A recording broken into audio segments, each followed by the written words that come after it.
this is not what I thought it was. And it's because I'm not who you thought I was. Right? So you hired me based off of whatever I gave you so that you would want to hire me, because I don't want you to think I'm weird. But I am. I'm going to be honest with you. There were clients where they were being honest and they would let their guard down. Not all of them, but a lot of them. And I learned that that's something unique to me, that people feel like they can do that. Maybe it's the Cancer energy. They feel supported to do that. And when I had clients that could do that, I felt that we could actually work. You know, we could actually do things. I would do appointments with clients like that. And I would take them in and I would listen to them. I would really listen. When you listen to people, they feel heard. So when they feel heard, they can say what they really need to say. And when I hear people say what they really need to say, I can hear that it's something they need to hear that they need to say. So I pull that back. I heard you say that you're going through a very big transition. You had a baby. You lost your job. You had a life-altering surgery. You're in a different place. You're a different person. Who is that? And when we can do that, when we could do that, those appointments, those experiences were so much better and so much more fulfilling, because I felt like they were seeing themselves possibly for the first time.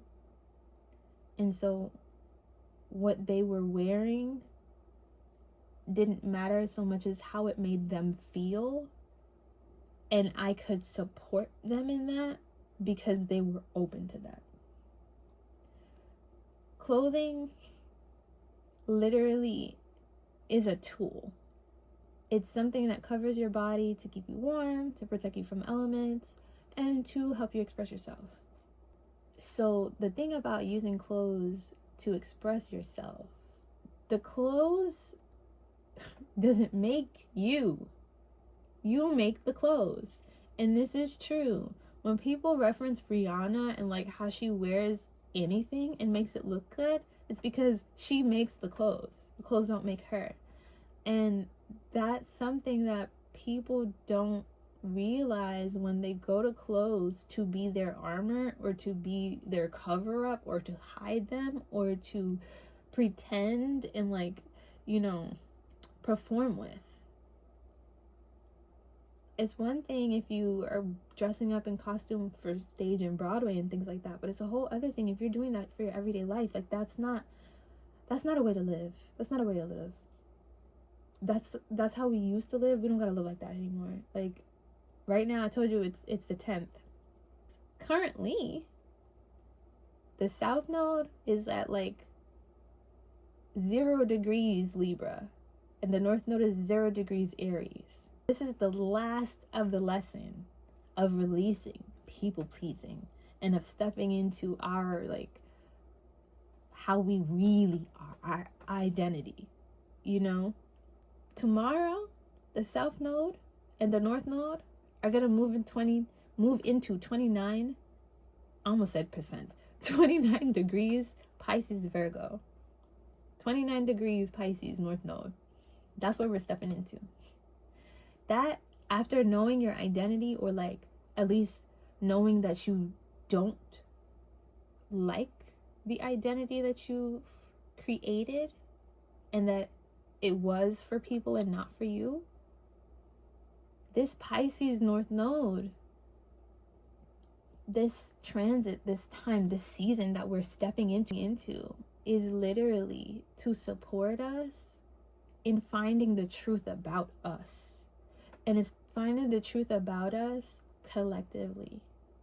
Because Pisces energy, and like it's gonna conjoin Neptune, which but Pisces energy in its highest form is understanding that we're everything. We are a part of everything. It's boundless. It's like the ocean. It's unconditional love. It's acceptance. I say all that to say, we're coming into a time where we can be honest about ourselves. We can be honest about who we are. And the beautiful thing and the hope that I have, right? Because Pisces is co-ruled by Neptune, but Pisces' traditional ancient ruler is Jupiter. Jupiter is optimism and hope and truth and like higher learning and philosophy. And so my hope for this time is that people can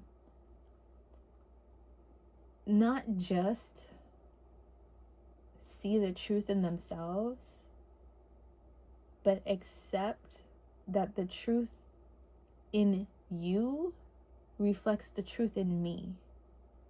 When you accept your truth, you allow me to feel inspired to accept mine. When we are ourselves, it's a lot easier to see how we are connected, how we are one. Like, even though we're all these individual organisms on this planet, we're all nature. We are all nature. And so we're all connected to nature. We're all a part of it. We all make a difference in it. And the earth and the plants and the water and the animals, they know they're connected to us. Do we know that we are? Like, I feel myself getting all, I'm kind of wondering, is it yeah, it's Jupiter hour. You see what I mean? I'm just saying, like, you're seeing it. This went a whole other direction than I planned, but what I really want to call you to action to do is to recognize your power in your life. Like, one of the things that I heard a lot over those 2 years, that once I started to integrate it, I could see it in my life. I saw it. Accountability, right? And I feel like a lot of people, and this is also Pisces' theme, because Pisces in its lower energy is a victim to circumstance, right? Self-sacrificing. Feels like they have to die for the world. What accountability really is accepting your power, accepting that you are powerful, accepting that if you want to look at it in the alignment, right, with the Pisces energy that we're stepping into, surrender to your power. Don't surrender to other things, people's circumstances, power over you. Because the interesting thing about people, about us, about humans and humanity, so we do not understand the full extent of our power, because if we did, we would steward over it a lot better. And also, we wouldn't allow people, things, circumstances, entities, and outside forces to manipulate us. Because one thing about the acceptance of accountability and power is that once you accept that you're powerful, you have to also accept that you gave it up. So the hard lesson that a lot of people don't want to accept, and that's why I said this is like low vibe Pisces energy, is that if you accept that you are powerful enough to change your circumstance, that means your circumstance currently, the way that it is your fault. And that's the part that's hard to admit. And I'm saying it harshly like that because when you accept it harshly like that, that means you can change it. That means the only reason it's not different is because of you. Which means when you decide, this is changing. It has to. This all goes back to like when I purchased the power potion and I decided I am powerful. This potion is only a representation of my power. That's how magic works. It's literally that these physical things, I made a crown to help me channel because it's a physical thing to remind me that I am in an open channel. I bought a potion to remind me of my power because I turned off my access to it. These physical things are representations for us to essentially get access to our subconscious, that dark part in our mind, that dark part inside of us in our inner world that holds all the power. These tools are a way for us to focus the energy, to direct it so that we can see our power and we can effectively move things and make things change. The best part about that, well, maybe not the best part about it. The catch 22 about that is for if that to be true, if that's true, and for that to be real and for that to be true, right? Because what's true for me doesn't necessarily have to be true for you. But if it's true for me, I believe that it's true for you. So if it's true for you, you believe it's true for me. And this is where cognitive dissonance can happen because people can look at other people and think, oh, it's only true for them. And it's like, Anyway, I'm getting off topic. But the best or the craziest, the most interesting, whatever part about all of what I'm saying is what that means. Is if I'm using spiritual tools to channel or to focus my attention, awareness, energy, right? To make effective change, right? That's my magic.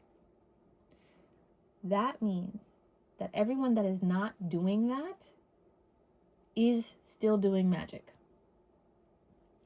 This is the part that I'm like, oh, please follow me on this part. And now I'm going blind, like putting on my eyelashes because this part is so amazing. This is the part that got me, y'all. That means everyone else who is not using spiritual tools, right? Concepts, whatever it is, to focus their energy, their attention, their magic, to manifest, to do all of it, all the crafts, all the different types. There are people out here unaware that they're doing magic on other people. And this is why I say the subconscious and the shadows are so powerful, because that evil eye, what people talk about, being cross with someone, all those things, all those terms, they are real. They are real things. What they are is the power of people's subconscious energy. Because when you're upset, when you're jealous, when you're angry, when you're sad, like these negative emotions carry so much energy. And this energy, it's like cupped, it's focused. It's focused in a dark place. And just because the person who is experiencing this emotion, right, this jealousy is such a good one. It's such a good one because there's multiple reasons. And also I mentioned being jealous. So this is perfect. This is perfect because one of the things that I had to accept about myself when it came to power and being powerful and powerlessness and you know, what is it called? The power dynamic or whatever. I was experiencing that a lot. So like Pluto was transiting my 6th house. This was something, Capricorn, something that I was experiencing at work all the time.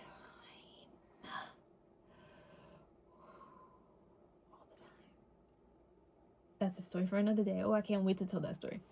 What I had to learn and realize was I was experiencing a lot of these power dynamics at work, because Capricorn rules the 10th house, right? What do I have going on in my 10th house? My Mars is in my 10th house. My Lilith is in my 10th house. My South Node is in my 10th house, right? And your IC begins your 10th house. It's a part of the very strong angles in your chart. I was experiencing a lot of power dynamics at work. Come to find out, it was jealousy. It was jealousy, yes, on the other person's side, I would see it. But it was me too. It was me too. And I didn't see that. I didn't see when I was jealous of someone who was more powerful than me, or who I thought had power over me, which meant that I gave them power over me. Which, I mean, think about it. If I agreed to work at this job, yes, I guess I did give you power over me, because I agreed to this position in this role and such and such. But the other thing that I had to learn when it came, especially when Saturn returned for me, boundaries. I did not maintain or even establish, because you can't maintain something you can't even establish. I didn't establish boundaries in none of my workplaces. None. Because I couldn't. I didn't establish boundaries in my relationships, in my life.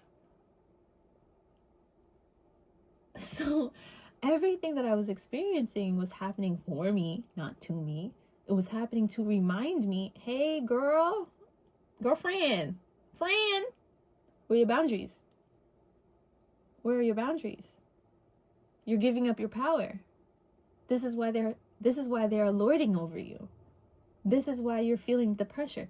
Since what, 2008? Is that back when Capricorn moved into Pluto moved into Capricorn, whatever? Like, oh my, it's my whole work experience. I'm only 30, bro. Like, my whole work life has been like this.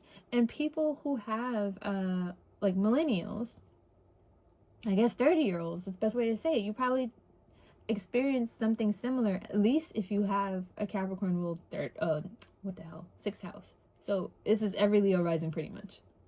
You probably experienced some version of this power dynamic at work. So I'm saying that to say, like, when it came to the jealousy, that I did not even know that I was, what's the word? That jealousy that I've had, exemplifying, I don't know. When it came to that energy of jealousy, I would focus, and I didn't know it was I did not know it was jealousy. And to this day, I'm like, I've only accepted that it's jealousy because later I could see it, like way later, and only like in one instance. But all the times I'm thinking about from like 2008 and up, all like the past, I'm like, I was jealous? That was jealousy? Are you sure? How? Where? How? I don't see it. It's very hard. Shadows are hard to see. If you're looking in the dark, you have to shine light. So I have to look with a light. Anyway, I'm being too metaphoric right now. I'm like, I don't know if you're following me, but like, this is what's most important, okay? This is what's most important. Because I was so fixated. There were certain situations at work where I was so fixated, and I would fixate, like I would ruminate. And so that means this energy is just like formulating in this one place. It's gathering in this one place. It's focused in this one place. And so it's making it harder for me because I am calling in the energy to make it harder for me. I swear to God, when I noticed that, when I realized that, when I accepted that, I must have cried. I had to cry. I don't know what I did. I must have broke down, because it's such a hard thing to accept that you're making your life hard. What? I'm not doing this to me. They did that to me. I didn't cause myself this heartache. I didn't cause myself this hardship. They did it. They did this. But it's like, if they did it, then there's nothing I could do about it. But if I did it, I can do everything about that. I can make an effective change. Okay. So you're saying that I unintentionally, through my jealousy, focused all of this energy into this one place and space of my life where I made it a living hell for myself. So how do I fix that? Well, what's the opposite energy of jealousy? How do I flip that? How do I change that? How do I understand that I'm actually powerful enough to experience my life in a way different way? That's the part. That's the part. Excuse me. But that part only happens when you first accept, one, how powerful you are, right? That you have the power to make this effective change, and that means that you have to accept that the situation you're in is your responsibility.